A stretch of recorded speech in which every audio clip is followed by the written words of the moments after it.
고요한 밤, 혼자 텔레비전을 보고 계시는데 갑자기 가슴 한복판을 누가 묵직하게 누르는 듯한 느낌이 듭니다. 마치 무거운 돌덩이를 올려놓은 것 같기도 하고 뜨거운 불덩이가 치미는 것 같기도 합니다.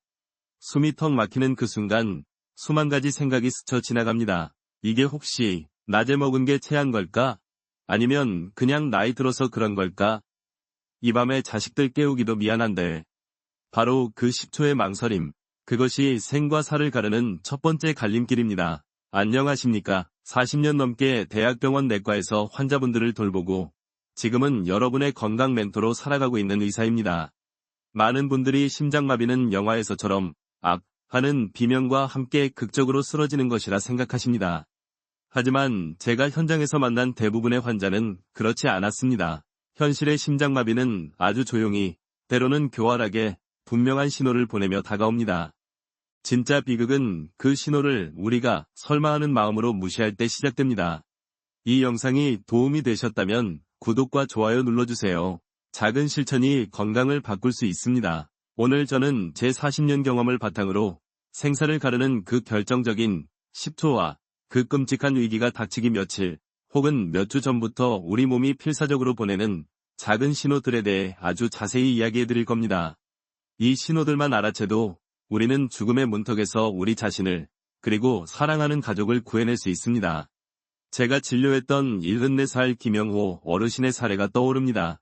그분도 그날 밤 혼자 거실에서 텔레비전을 보고 계셨습니다. 가슴 아래쪽에서 이상한 조임이 느껴졌지만 처음엔 그저 체한 건가 싶어 소화제를 찾으셨다고 합니다. 하지만 곧이어 식은땀이 등줄기를 타고 흘렀고 가만히 앉아있는데도 숨이 가빠지기 시작했습니다. 그 순간 어르신은 몇 달 전 경로당에서 들었던 제 건강 강의를 떠올리셨습니다. 망설이는 그 10초가 생명을 앗아갑니다. 그 한마디가 어르신을 살린 셈입니다. 이것이 바로 전조 증상입니다. 심장마비는 어느 날 갑자기 벼락처럼 찾아오는 것이 아니라 그 전에 반드시 몸이 경고를 보냅니다. 가장 흔한 것이 우리가 아는 가슴 통증이지만 그보다 더 교묘한 신호들이 있습니다. 첫째, 이유 없는 극심한 피로감입니다. 어제와 똑같이 생활했고 잠도 충분히 잤는데 마치 밤을 꼬박 샌 것처럼 몸이 천근만근 무겁고 아침에 눈을 뜨기조차 힘듭니다. 둘째, 가만히 앉아있거나 방 안을 몇 걸음 걸었을 뿐인데도 언덕을 오른 것처럼 숨이 찹니다. 셋째, 특별히 덥지도 않은데 식은땀이 나거나 속이 메스껍고 어지러움이 동반됩니다. 여기서 가장 중요한 사실은 이런 증상들이 실제 심장마비가 오기 며칠 혹은 몇 주 전부터 나타났다가 사라지기를 반복할 수 있다는 겁니다. 많은 분들이 조금 쉬니까 괜찮아졌어라면 넘기시는 이유입니다. 특히 당뇨가 오래되신 분들이나 여성분들은 전형적인 가슴 통증조차 없이 그저 소화가 잘 안 된다, 턱이 뻐근하다, 왼쪽 어깨가 유난히 무겁다 정도로만 느끼실 수 있습니다. 이게 바로 우리 몸이 보내는 마지막 구조 신호입니다. 이 신호가 왔을 때 우리는 그 10초의 망설임과 마주합니다. 이걸로 응급실 가도 되나? 이 나이에 유난 떤다고 할 텐데 응급실에서 제가 만났던 수많은 환자분들이 똑같이 말씀하셨습니다. 어제도 아팠는데 유난 떨기 싫어서 참았어요. 여러분, 단호하게 말씀드립니다. 유난 떠셔야 합니다. 여러분의 생명보다 더 중요한 것은 이 세상에 없습니다. 사실 이런 초기 신호들은 저희 의사들조차 가려내기 까다로울 때가 있습니다. 하지만 환자분들을 위한 원칙은 아주 간단합니다. 평소와 다르고 불편함이 10분 이상 지속되며 왠지 모르게 불안한 느낌이 든다면 그것은 무조건 응급 상황입니다. 극심한 고통이 올 때까지 기다리시면 안 됩니다. 김영호 어르신은 다행히도 그 10초의 망설임을 이겨내고 즉시 행동에 나섰습니다. 그분이 어떻게 생명을 구했는지, 그리고 그보다 더 중요한 우리가 정말 두려워해야 할 치명적인 가슴 통증은 단순 소화불량과 어떻게 다른지 다음 장에서 바로 알려드리겠습니다. 우리는 모두 체했다는 느낌을 잘 압니다. 명치 끝이 답답하고 신물이 올라오기도 하며 등을 두드리면 뻑 하고 트림이 나오면서 조금 나아지는 듯한 느낌. 이것이 바로 위장이 보내는 신호입니다. 하지만 심장이 보내는 신호는 근본적으로 다릅니다. 이 둘을 혼동하는 것이야말로 응급실로 향하는 시간을 늦추는 가장 큰 적입니다. 가장 큰 차이점은 느낌의 성격입니다. 소화불량, 즉 체증은 대개 명치, 부근, 즉 가슴뼈 아래쪽의 부드러운 상복부에 집중됩니다. 통증의 양상도 타는 듯하다, 쓰리다, 더부룩하다에 가깝습니다. 반면 심장이 보내는 신호, 즉 협심증이나 심근경색의 통증은 가슴, 정중앙, 혹은 약간 왼쪽이 넓은 부위에 나타납니다. 환자분들은 이 느낌을 아프다고 표현하기보다 가슴을 짓누른다, 조인다, 터질 것 같다고 말씀하십니다. 마치 코끼리가 가슴을 밟고 있는 듯한 끔찍한 압박감입니다. 주먹을 쥐고 가슴을 쾅쾅 치고 싶은 답답함이죠. 어떤 분은 가슴에 쇠사슬을 감고 꽉 조이는 것 같다 고도하십니다. 더 결정적인 차이가 있습니다. 소화불량은 자세를 바꾸거나 트림을 하거나 소화제를 먹으면 일시적으로라도 호전되는 경우가 많습니다. 하지만 심장 통증은 여러분이 앉아있든 누워있든 자세를 바꿔 봐도 전혀 나아지지 않습니다. 오히려 시간이 지날수록 그 압박감은 더 심해집니다. 그리고 방사통이 나타납니다. 이것이 정말 중요합니다. 심장은 아프다고 소리칠 때 자기 혼자만 아픈 것이 아니라 주변의 다른 신경들을 함께 자극합니다. 그래서 통증이 다른 곳으로 뻗어나가는 현상이 생깁니다. 가장 흔한 곳이 바로 왼쪽 팔 안쪽과 어깨입니다. 어떤 분들은 왼쪽 새끼손가락까지 저릿하다고 하십니다. 선생님, 저는 팔은 괜찮은데 턱이 뻐근하고 이가 쑤시던데요? 맞습니다. 심지어 턱관절이나 목, 등 중앙으로 통증이 뻗어가기도 합니다. 왜 하필 왼쪽 팔이나 턱일까요? 우리 몸의 신경계는 매우 복잡합니다. 심장에서 뇌로 통증 신호를 전달하는 신경 가닥이 왼쪽 팔이나 턱에서 오는 감각신경 가닥과 척수에서 같은 경로를 일부 공유하기 때문입니다.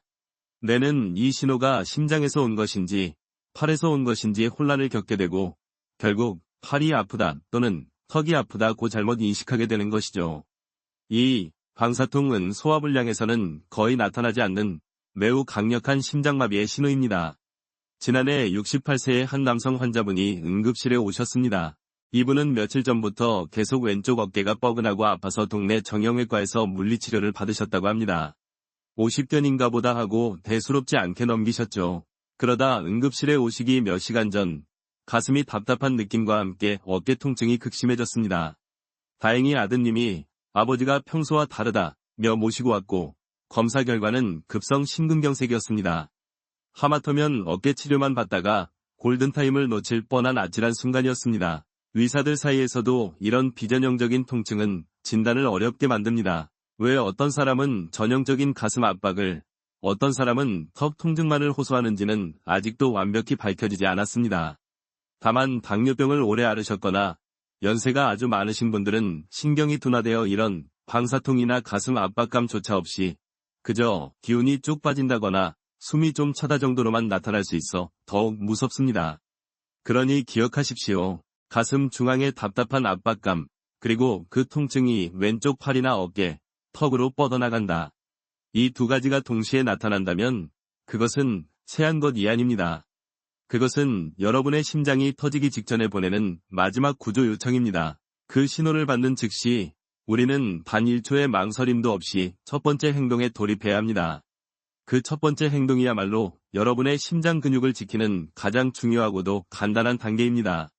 다음 장에서 제가 40년간 강조해온 즉시 멈춤이 원칙에 대해 말씀드리겠습니다. 여러분이 방금 그 끔찍한 가슴 압박감과 뻗어나가는 통증을 인지하셨다면 바로 그 순간 여러분이 하셔야 할 첫 번째 행동은 무엇일까요? 119에 전화하는 것일까요? 아니면 가족에게 알리는 것일까요? 그것도 아니면 미리 처방받은 심장약을 찾는 것일까요? 아닙니다. 정답은 그 모든 것보다 먼저 여러분이 하고 있던 모든 행동을 즉시 멈추는 것입니다. 아주 간단하지만 대부분의 분들이 가장 지키기 어려운 제1원칙입니다. 왜냐하면 사람은 위기 상황이 닥치면 무엇이라도 해야 한다는 본능적인 충동에 휩싸이기 때문입니다. 약을 찾기 위해 방을 가로질러 가거나 물을 마시러 주방으로 가거나 심지어 괜찮아지겠지 라며 하던 일을 마저 하려고 합니다. 이것은 불타는 집에 기름을 붓는 것과 똑같은 행동입니다. 여러분의 심장이 지금 살려달라고 비명을 지르는 이유는 단 하나입니다. 심장 근육으로 가야 할 피가 막혀서 산소가 부족하기 때문입니다. 심장 근육 세포들이 산소를 받지 못해 질식하며 죽어가고 있는 것입니다. 그런데 여러분이 팔다리를 움직여 걷거나 무언가를 찾기 위해 몸을 뒤적이거나 심지어 걱정하며 말을 하는 그 모든 행동 하나하나는 심장에게 더 빨리 뛰어라, 더 많은 피를 뿜어내라, 고 명령하는 것과 같습니다. 이미 산소가 부족해 죽어가는 심장에게 전력 질주를 하라고 채찍질을 하는 셈입니다. 그 결과는 끔찍합니다. 심장 근육은 더 빨리, 더 광범위하게 괴사하기 시작하고 돌이킬 수 없는 손상으로 이어집니다. 지난해 봄, 제가 아직도 안타깝게 기억하는 78세 박명자 어르신의 사례를 말씀드려야겠습니다. 어르신은 평생을 가꿔온 작은 텃밭에서 상추를 돌보고 계셨습니다. 오후 3시쯤 갑자기 가슴이 답답해지고 숨이 차오르는 것을 느끼셨다고 합니다. 전형적인 심장마비의 신호였습니다. 하지만 어르신은 이것만 마저 뽑고 들어가서 쉬어야지 라고 생각하셨습니다. 조금만 더 라는 생각이 치명적이었습니다. 어르신은 흙바닥에 주저앉아 호미로 땅을 파는 그 가벼운 동작조차도 이미 위기에 처한 심장에는 감당할 수 없는 노동이었습니다. 어르신은 5분도 채 되지 않아 텃밭에 그대로 쓰러지셨습니다. 다행히 옆집 이웃이 뒤늦게 발견하여 응급실로 모시고 왔지만 이미 골든타임을 한참 놓친 뒤였습니다. 심장 근육의 절반 가까이가 손상되어 다시는 예전처럼 걷기 힘드시게 되었습니다. 만약 어르신이 그 증상을 느낀 즉시 그 자리에 가만히 주저앉아 모든 동작을 멈추고 도움을 요청하셨더라면 결과는 완전히 달라졌을 것입니다. 선생님, 그럼 약은 안 먹나요?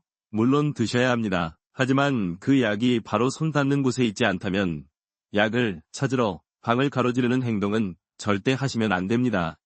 약을 찾는 것은 그 다음 단계입니다. 여러분이 운전 중이시라면 즉시 차를 가장 가까운 안전한 곳에 세우고 비상등을 켜십시오. 걷고 계셨다면 그 자리에 주저앉으십시오. 텃밭 일을 하고 계셨다면 호미를 내려놓고 그 자리에 기대어 앉으십시오. 소파에 앉아 텔레비전을 보고 계셨다면 리모컨을 쥔 손에 힘을 풀고 그대로 등을 기대십시오. 즉시 멈춤. 이것이 바로 여러분의 심장 근육이 더 이상 손상되는 것을 막는 첫 번째 방어선입니다. 심장의 부담을 최소한으로 줄여 귀중한 산소 소모를 일이라도 아끼는 것입니다.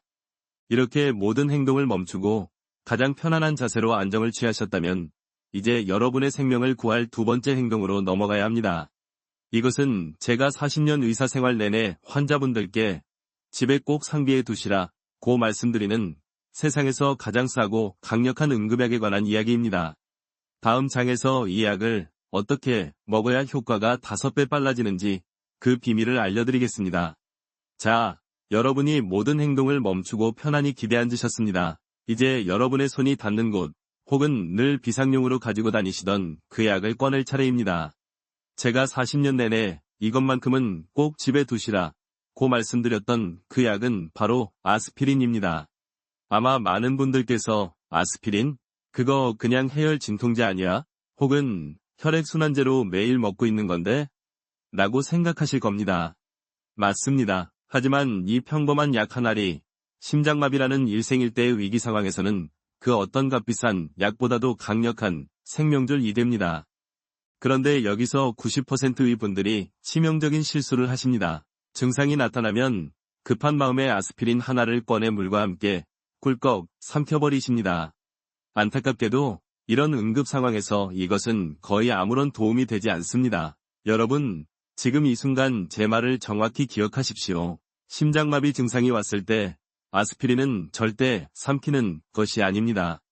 반드시 씹어서 드셔야 합니다. 선생님, 그게 무슨 차이가 있나요? 어차피 뱃속에 들어가면 똑같지 않나요? 전혀 다릅니다. 이 차이가 여러분의 심장 근육을 살릴 수도 죽일 수도 있습니다. 여러분이 아스피린을 꿀꺽 삼키면 이 약은 식도를 타고 위장을 거쳐 장까지 내려가야 비로소 흡수되기 시작합니다. 특히 요즘 많이 드시는 장용 코팅, 아스피린은 위를 보호하기 위해 일부러 장에 가서야 녹도록 설계되었습니다. 약효가 나타나기까지 빨라야 30분, 길게는 1시간까지 걸립니다. 하지만 지금 여러분의 심장은 1분 1초가 급합니다. 30분을 기다릴 여유가 없습니다. 반면 여러분이 아스피린 한 알 100mg에서 325mg 사이면 좋습니다. 을 입에 넣고 와그작 씹으면 어떻게 될까요? 잘게 부서진 아스피린 가루가 혀밑과 입안의 점막, 구강점막에 바로 접촉합니다. 우리 혀 밑에는 수많은 모세혈관이 분포해 있습니다. 아스피린은 이 혈관들을 통해 위장을 거치지 않고 혈액으로 즉시 흡수됩니다. 이 방식은 약효가 나타나기까지 단 5분이면 충분합니다. 삼켰을 때보다 무려 5배에서 6배나 빠른 속도입니다. 그럼 이 아스피린이 5분 만에 무슨 일을 할까요? 심장마비는 심장으로 가는 혈관, 관상동맥, 피떡, 즉 혈전으로 꽉 막혀서 생기는 병입니다. 아스피린은 혈액 속의 혈소판들이 서로 엉겨 붙어서 이 피떡을 더 크게 만드는 것을 막아주는 항혈소판제입니다. 물론 아스피린이 이미 생긴 혈전을 녹여서 없애주지는 못합니다. 그것은 병원에서 맞는 강력한 혈전 용해제가 하는 일입니다. 하지만 아스피린은 불길이 더 번지지 않도록 방화벽을 치는 역할을 합니다. 혈관이 완전히 100% 막히는 최악의 상황을 막아줘 구급차가 도착할 때까지 여러분의 심장 근육이 버틸 수 있는 귀중한 시간을 벌어주는 것입니다. 72세 김철수 어르신의 사례가 정확히 이를 증명합니다. 어르신은 버스를 타고 가시다가 가슴 통증을 느끼셨습니다. 다행히 제 조언을 기억하고 평소 가방에 넣어둔 코팅되지 않은 일반 아스피린 하나를 꺼내 그 자리에서 씹어 드셨습니다. 나중에 응급실에서 제가 검사를 해보니 분명히 심근경색이 진행 중이었지만 그 한 알이 아스피린이 혈전이 커지는 것을 40%나 막아주었다는 것을 확인했습니다. 그 씹는 행동 하나가 어르신의 심장 절반을 살린 셈입니다. 선생님, 저는 위가 안 좋아서 아스피린 못 먹는데요. 물론 평소에 드시면 위장 출혈의 위험이 있습니다. 하지만 지금은 평시가 아닙니다. 위장 출혈의 위험과 심장마비로 인한 사망의 위험을 저울질해야 하는 일생일대의 응급 상황입니다. 단 한 번 하나를 씹어 먹는 것으로 위장에 큰일이 날 확률보다 먹지 않아서 심장이 멎을 확률이 압도적으로 높습니다. 다만 아스피린 자체에 심각한 알레르기가 있는 분은 예외입니다. 자, 이제 여러분은 행동을 멈췄고 아스피린을 씹어 시간을 벌었습니다. 이제야 비로소 모든 사람이 가장 먼저 떠올리는 하지만 가장 정확하게 해야 하는 세 번째 단계로 넘어갈 차례입니다. 바로 119에 전화를 거는 것입니다. 모든 행동을 멈추고 아스피린 하나를 씹어서 입안에 머금으셨다면 이제 즉시 전화기를 드십시오. 여러분의 생명을 구할 세 번째 단계, 바로 119 신고입니다. 아니, 선생님, 119에 전화하는 걸 누가 모릅니까? 너무 당연한 말씀 아니신가요? 맞습니다. 누구나 아는 사실입니다. 하지만 제가 40년간 응급실에서 지켜본 바에 따르면 이 당연한 행동을 제대로 하지 못해서 골든타임을 허비하는 경우가 너무나도 많습니다. 여러분이 119에 전화했을 때 여러분의 첫 마디가 구급대원의 출동 속도를 절반으로 줄일 수도 혹은 2배로 늘릴 수도 있습니다. 대부분의 분들은 당황한 나머지 이렇게 말씀하십니다. 여보세요? 저 가슴이 너무 아파요. 숨쉬기가 힘들어요. 빨리 좀 와주세요. 물론 이것만으로도 구급대원들은 출동합니다. 하지만 지금부터 제가 알려드리는 신고의 기술을 사용하시면 여러분은 그 즉시 최우선 응급환자로 분류되어 가장 가까운 심장센터로 향하는 루트가 확보됩니다. 전화가 연결되는 즉시 여러분이 하실 첫 마디는 이것입니다. 심장마비 의심됩니다. 주소는 정확한 주소입니다. 이것이 핵심입니다. 가슴이 아프다, 숨이 차다 같은 증상 설명은 그 다음입니다. 심장마비 의심이라는 6글자는 119 상황실의 모든 경보음을 울리게 만드는 가장 강력한 키워드입니다. 이 말을 듣는 순간 구급대원은 심장제세동기를 포함한 모든 응급장비를 챙겨 즉시 출발합니다. 그리고 더 중요한 것은 주소입니다. 제가 몇 년 전 경험했던 너무나 안타까운 사례가 있습니다. 서울 노원구에 사시던 76세 이정희 어르신이었습니다. 혼자 계시던 어르신은 다행히 119에 신고까지는 하셨습니다. 그런데 주소를 말씀하실 때 여기 상계동 힐스테이트 아파트인데요. 빨리 좀 와주세요. 라고만 하셨습니다. 문제는 그 근방에 힐스테이트라는 이름이 들어간 아파트가 3군데나 더 있었다는 겁니다. 구급대원들은 정확한 위치를 파악하기 위해 몇 번이나 다시 전화를 걸어야 했고 아파트 단지 입구에서 헤매느라 10분이라는 귀중한 시간을 길 위에서 허비했습니다. 여러분, 10분이면 심장 근육이 얼마나 죽어나가는지 상상도 못하실 겁니다. 여러분의 주소는 가능한 모든 정보를 담아 또박또박 기계처럼 말씀하셔야 합니다. 서울시 노원구 상계동 무슨로 123 힐스테이트 아파트 101동 1205호입니다. 이렇게 말입니다. 아파트라면 동과 호수까지, 단독주택이라면 주변의 큰 건물을 함께 알려주시는 것이 좋습니다. 지금 당장 여러분의 정확한 주소를 종이에 크게 적어서 전화기 바로 옆에 붙여두십시오.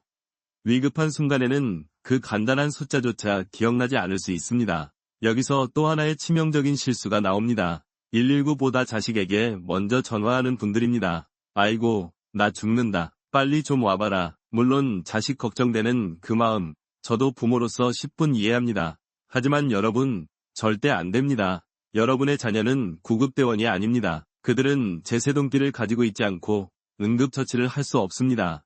여러분이 자녀에게 전화를 걸고 놀란 자녀가 다시 119에 신고하고 그제야 구급대가 출발하는 그 모든 과정에서 여러분의 심장은 멈춰가고 있습니다. 심장마비는 분이 아니라 초를 다투는 싸움입니다. 반드시 119를 먼저 부르십시오. 119와 통화가 끝난 후에 그 다음에 가족에게 연락하셔도 절대 늦지 않습니다. 전화기 너머의 구급대원에게 심장마비 의심과 정확한 주소라는 두 가지 핵심 정보를 전달하셨다면 여러분은 생존을 위한 가장 중요한 다리를 놓으신 겁니다. 이제 구급대원이 여러분의 집까지 달려오는 그 5분, 10분 동안 우리가 해야 할 일이 남아 있습니다.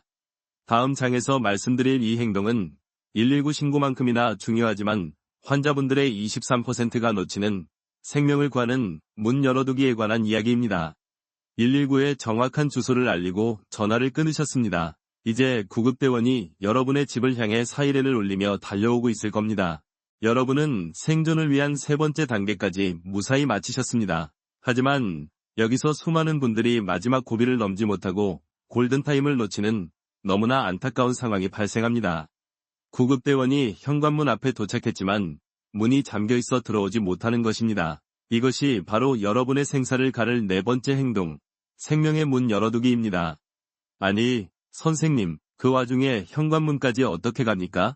그냥 가만히 있으라고 하셨잖아요. 물론입니다. 제1원칙은 행동 멈추기입니다. 하지만 만약 여러분에게 아직 조금이라도 움직일 힘이 남아있고 현관문이 바로 근처에 있다면 이것은 여러분이 하셔야 할 마지막 임무입니다. 절대 서두르시면 안 됩니다. 심장에 무리가 가지 않도록 벽을 짚고서라도 천천히, 아주 천천히 현관으로 가셔서 문을 열어두셔야 합니다. 구급대원들은 여러분의 신고를 받고 5분 안에 도착할 수 있습니다. 하지만 문이 굳게 잠겨있다면 어떻게 될까요? 그들은 문을 부수거나 119 구조대가 와서 강제로 열 때까지 기다려야 합니다. 그 과정에서 1분, 2분, 혹은 5분이라는 그야말로 금보다 귀한 시간이 속절없이 흘러가 버립니다. 여러분의 심장 근육은 그 시간 동안 계속 죽어갑니다. 경기도 분당에 사시던 81세 정기철 어르신의 사례는 이 행동이 얼마나 중요한지 보여줍니다. 어르신은 새벽에 심장마비 증상을 느끼셨습니다. 119에 신고를 마친 뒤 어르신은 다행히도 이 방법을 알고 계셨습니다. 힘겹게 현관으로 가셔서 평소 준비해둔 종이와 테이프를 꺼내셨습니다. 종이에는 디지털 도어락 비밀번호를 큰 글씨로 적어두셨죠. 어르신은 그 종이를 문 밖에 붙여두고 현관문을 다시 잠갔습니다. 만약 비밀번호가 없는 문이라면 그냥 열어두셔야 합니다. 구급대원이 도착했을 때 정기철 어르신은 이미 거실 소파에서 의식을 잃어가고 있었습니다. 하지만 대원들은 문에 붙어있는 비밀번호를 보고 즉시 집 안으로 들어올 수 있었습니다. 단 1초의 지체도 없었죠. 그 비밀번호 쪽지 하나가 어르신의 생명을 구한 것입니다. 실제로 한 연구 결과에 따르면 심장마비 환자가 쓰러지기 전 현관문을 열어두는 이 간단한 조치 하나만으로도 생존율이 무려 23%나 높아진다고 합니다. 119에 신고한 환자 4명 중 1명은 문이 잠겨 있어서 골든타임을 놓칠 수 있다는 뜻입니다. 선생님, 그래도 문을 열어두면 그 사이에 도둑이라도 들면 어떡하나요? 제가 진료실에서 이 말씀을 드리면 꼭 이렇게 걱정하시는 분들이 계십니다.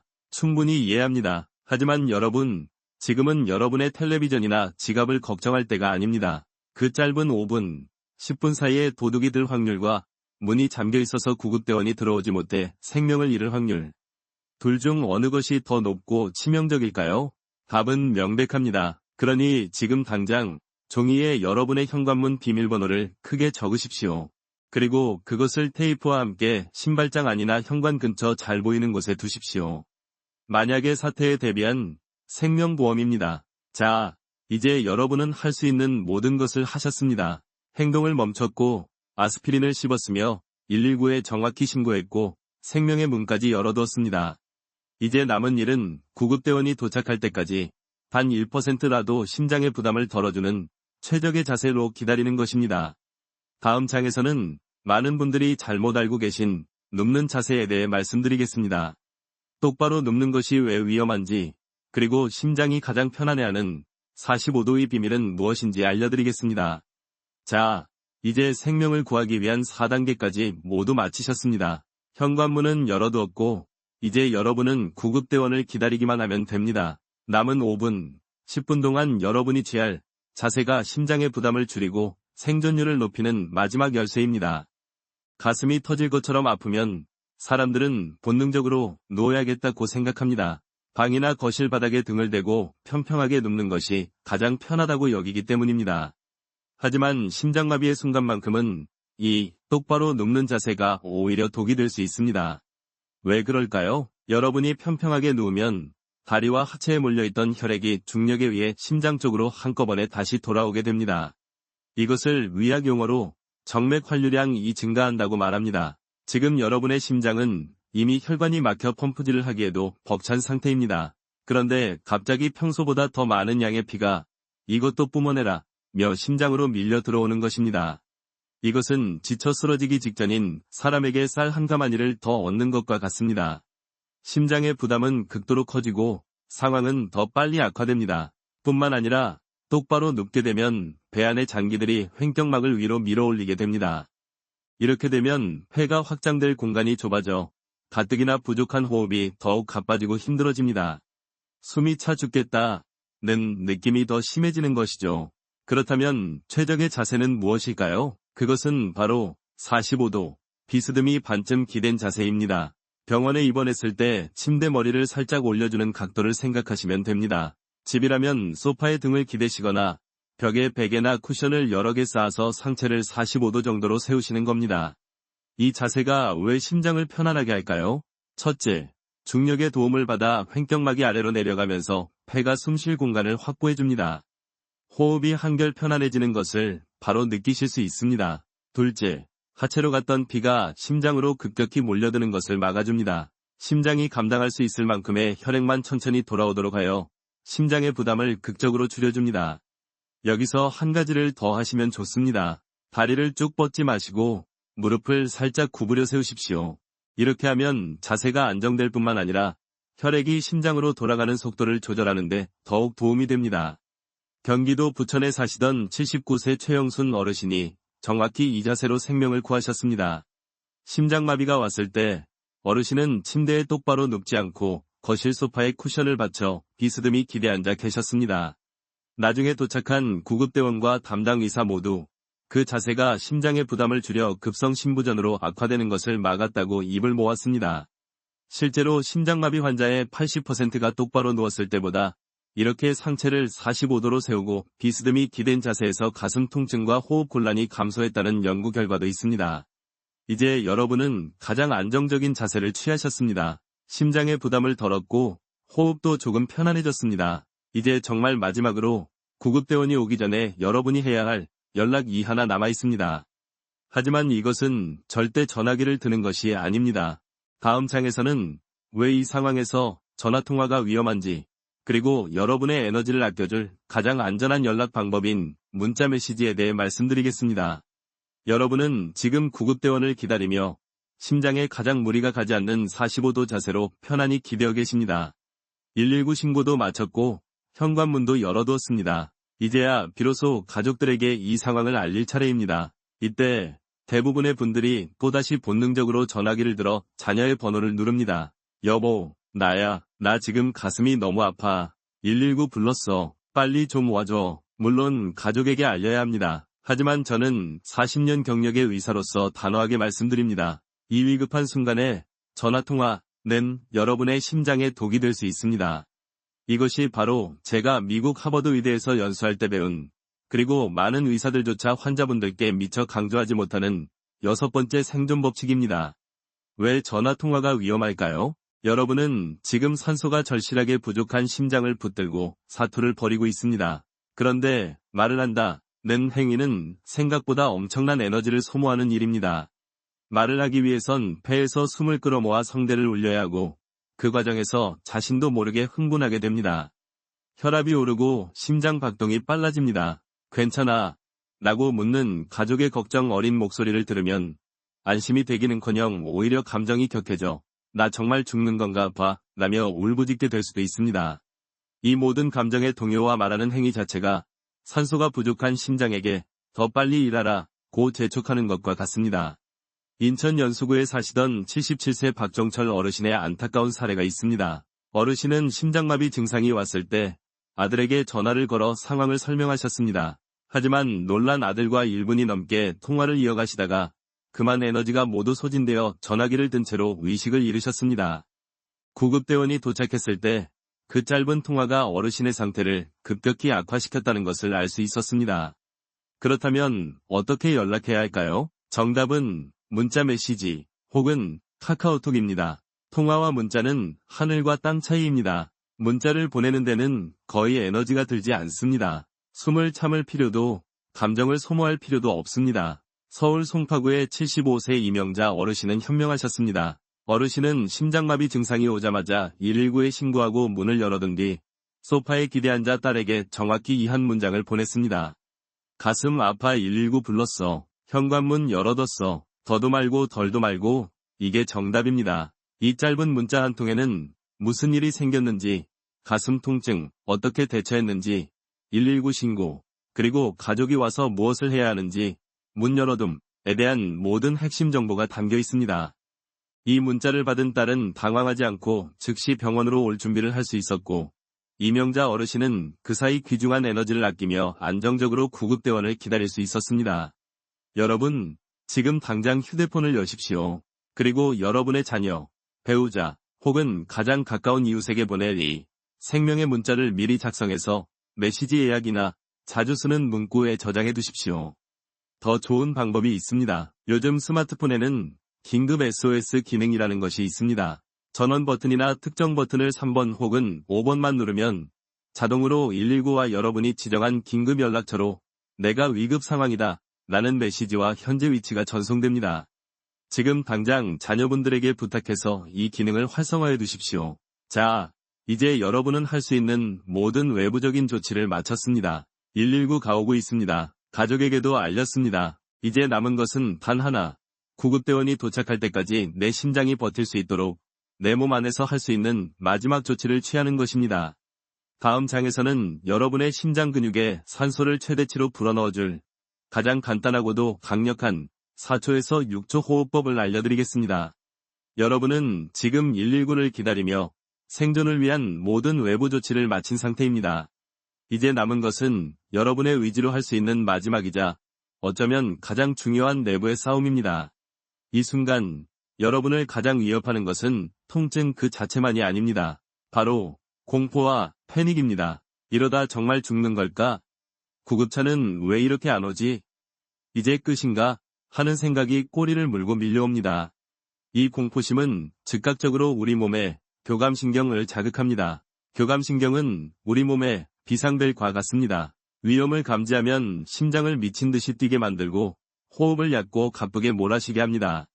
이것이 바로 최악의 상황입니다. 가뜩이나 산소가 부족해 죽어가는 심장에게 더 빨리 뛰어 라고 채찍질을 하는 것입니다.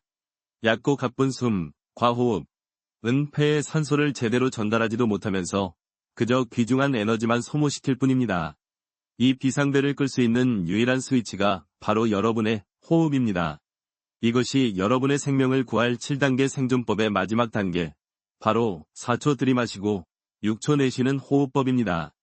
이것은 단순히 심호흡을 하라는 이야기가 아닙니다. 이것은 패닉에 빠진 교감신경을 강제로 끄고 우리 몸의 안정 스위치인 부교감신경을 활성화하는 과학적이고 의학적인 응급처치입니다.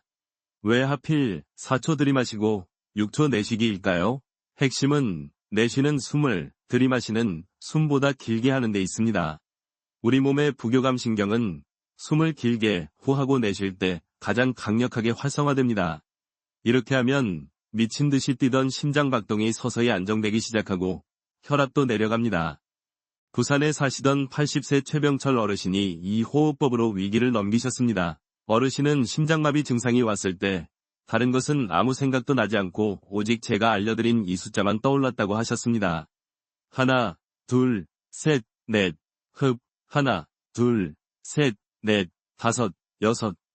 후, 구급대원이 도착할 때까지 10분 넘게 이것만 반복하셨습니다. 나중에 담당 의사는 이 호흡법이 심장 근육의 산소 소모를 최소화시켜 심장 손상을 30% 이상 줄였습니다. 정말 현명하게 대처하셨습니다.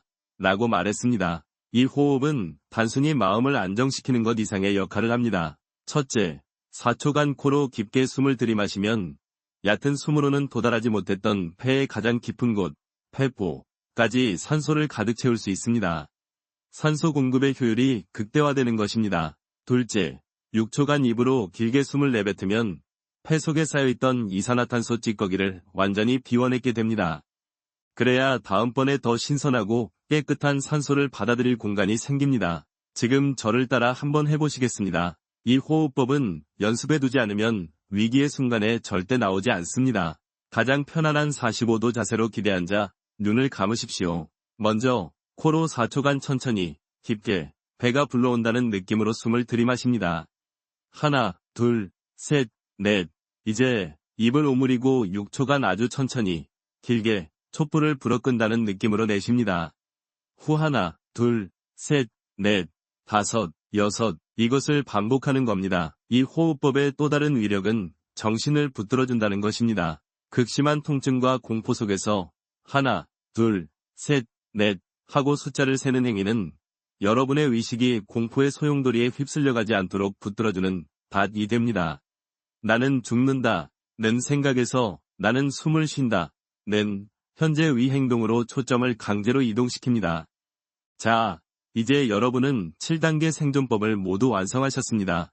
행동을 멈췄고 아스피린을 씹었으며 119에 정확히 신고했고 현관문을 열었으며 45도 자세를 취했고 문자로 가족에게 알렸으며 지금 이 순간 4에서 6호흡으로 심장을 지켜내고 있습니다.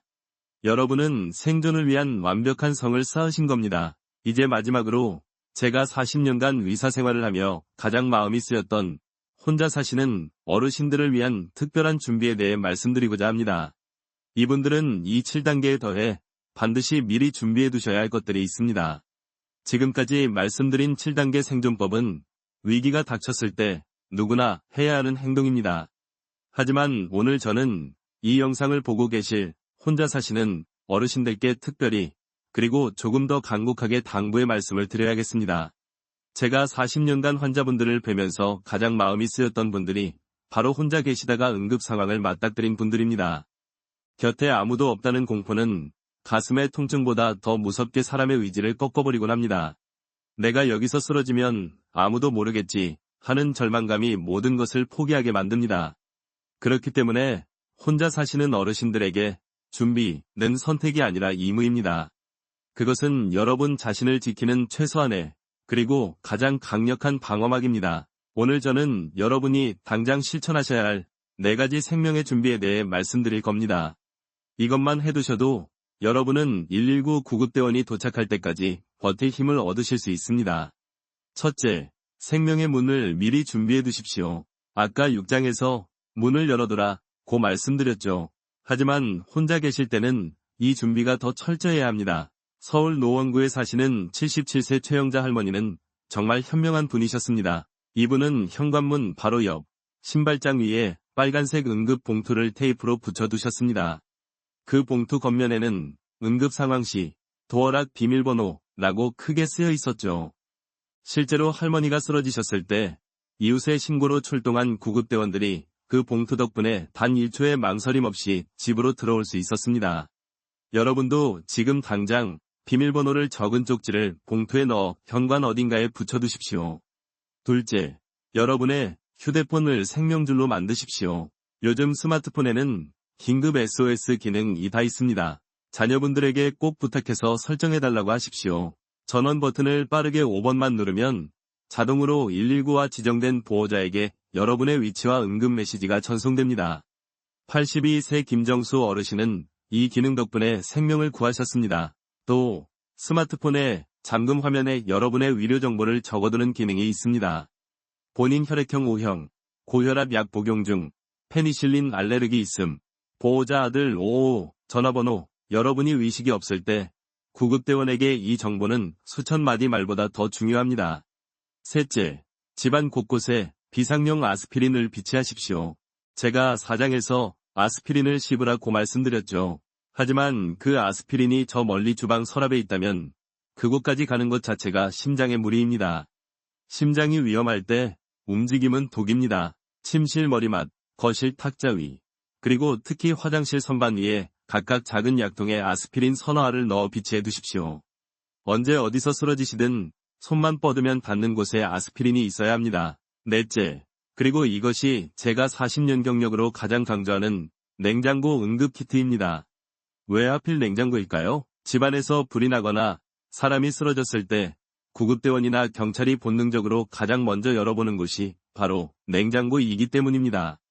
그들은 환자의 평소 식습관이나 상태를 파악하기 위해 냉장고를 엽니다. 지금 당장 빨간색 지퍼백이나 작은 봉투를 하나 준비하십시오.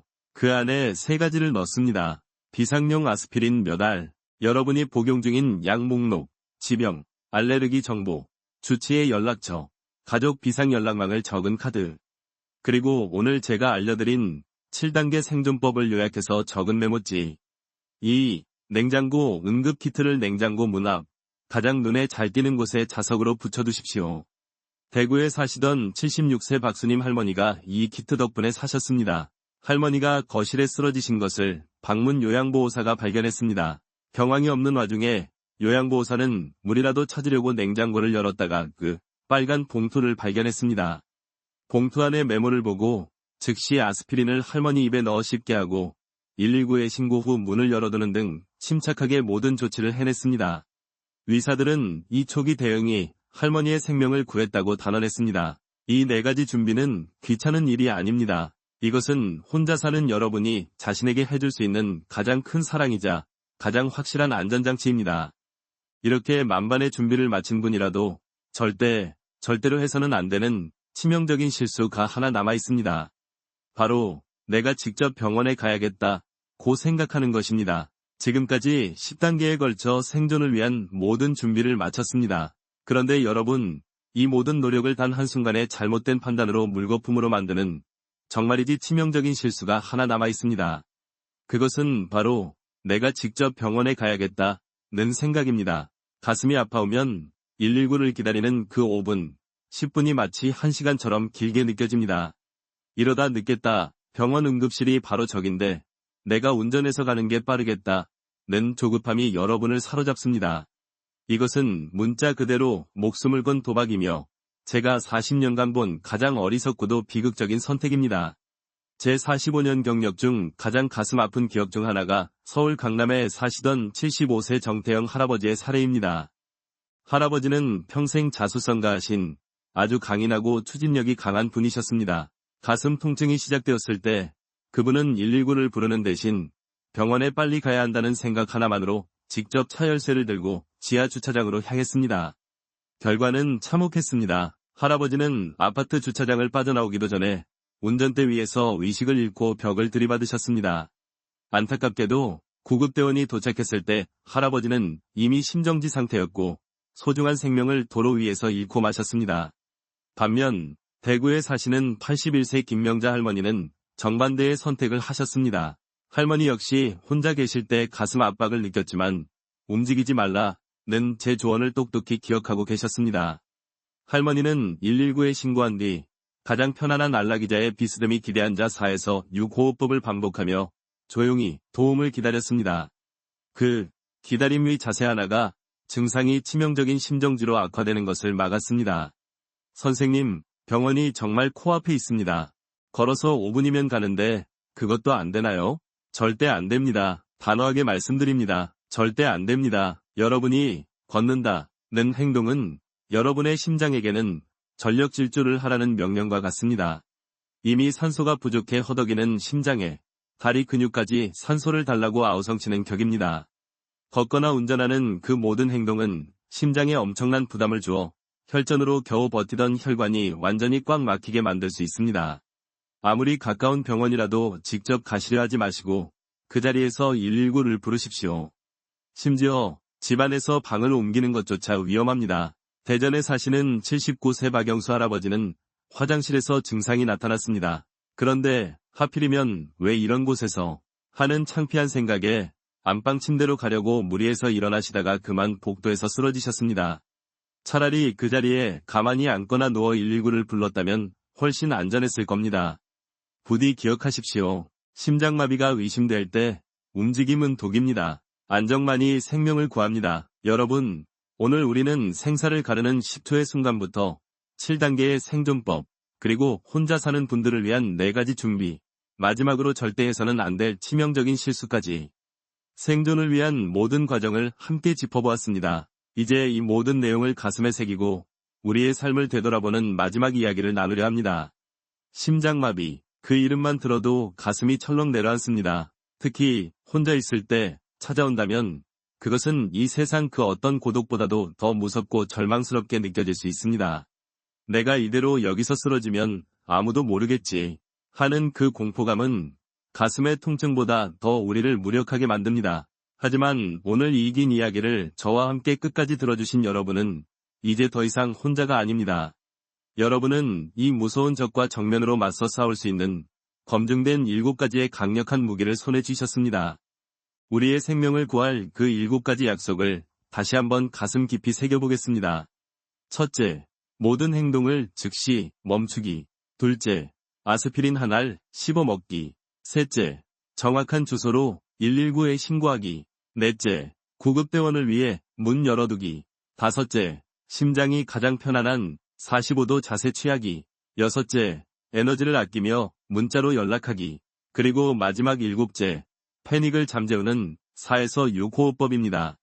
여기에 더해 혼자 사시는 분들이라면 냉장고 응급키트와 휴대폰 긴급 설정이라는 세상에서 가장 든든한 생명보험까지 마련하셨습니다. 제 40년이 넘는 의사생활 동안 제가 단 하나 확실하게 배운 것이 있습니다. 심장마비는 예고 없이 도둑처럼 찾아오지만 준비된 사람은 반드시 살아남는다는 것입니다. 지식은 공포를 이깁니다. 그리고 준비는 절망을 이깁니다. 부디 오늘 이 영상이 끝난다고 해서 좋은 이야기 들었다 하고 잊지 마십시오. 지금 당장 펜을 들어 오늘 배운 7단계 행동법을 큰 종이에 적으십시오.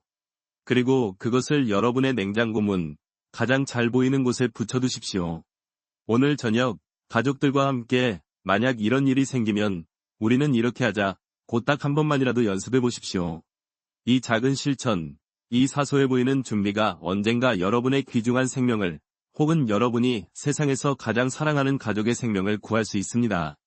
82세 심장 전문의로서 마지막 조언을 하나 더 드립니다. 건강검진을 정기적으로 받으십시오. 심장마비의 80%는 예방이 가능합니다. 우리가 매일 실천하는 작은 습관이 우리의 건강을 바꾸고 우리의 삶을 지켜냅니다. 지금 시작하시면 내년 이맘때는 전혀 다른 삶이 펼쳐질 수 있습니다. 오늘이 그 첫걸음입니다.